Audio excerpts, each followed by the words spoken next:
দেখি নতুন বড় চেহারাটা, বাহ খুব সুন্দর তো। তা বাপের বাড়ি থেকে খাট পালন কি নিয়ে আইছো? কি ব্যাপার মা, শ্বশুর বাড়ি গেলে কি খাট পালং আনতে হয়? আমিও তো শ্বশুর বাড়ি গেলাম, আমার কি বলছো খাট পালং নিয়ে যাইতে? তাহলে নেক্সট টাইম আমি শ্বশুর বাড়ি গেলে আমারও খাট পালং নিয়ে যাইতে দিও। দেখি বৌমা, তোমার গয়নাগুলো আমার কাছে দাও তো, আমি রেখে দিচ্ছি। আচ্ছা মা, বোনের গহনা কি বোনের কাছে নাকি ওর শাশুড়ির কাছে? কেন তোর বোনের কাছে? তাহলে ওর গহনা কেন? ভিডিওটা যদি ভালো লাগে তাহলে সম্পূর্ণ দেখতে থাকুন, আর যদি এর পার্ট 2 চান তাহলে পেজটা ফলো করুন। ওর লকার আছে, ও লকারে রেখে দেবে। মা, ওর বাবা মা ওকে কষ্ট করে লালন পালন করে বড় করেছে, সবাইকে ছেড়ে এই বাড়িতে এসেছে সুখে সংসার করবে বলে, আর তুমি ওর সাথে এভাবে ব্যবহার করছো। নতুন বিয়ে না করতে বোর গোলাম হয়ে গেছিস তুই?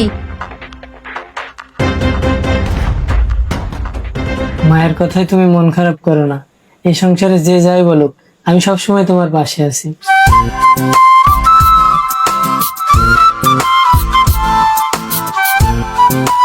কি ব্যাপার বৌমা, আমার ছেলেমেয়েরা কে ওখানে খায় নাই আর তুমি খেতে বসে গেলা? মা, ওকে এমন ভাবে কেন বলছো? ও তো কারোর না কারো মেয়ে, আর ওর শরীরটা আজকে বেশি ভালো না, তাই আমি বলছিলাম তুমি সময় মতো খেয়ে নিও।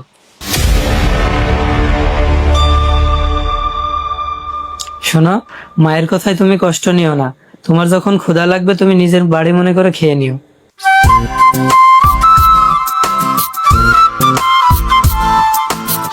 মা, এই নাও সবজি।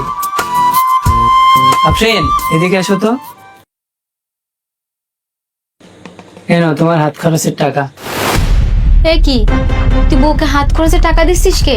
এই টাকাটা থাকলে তুই তো সংসার অন্য কাজে খরচ করতে পারতি নাকি? মা, তুমি ওকে এভাবে কেন বলছো? তুমি না বলতে বাবা তোমাকে অল্প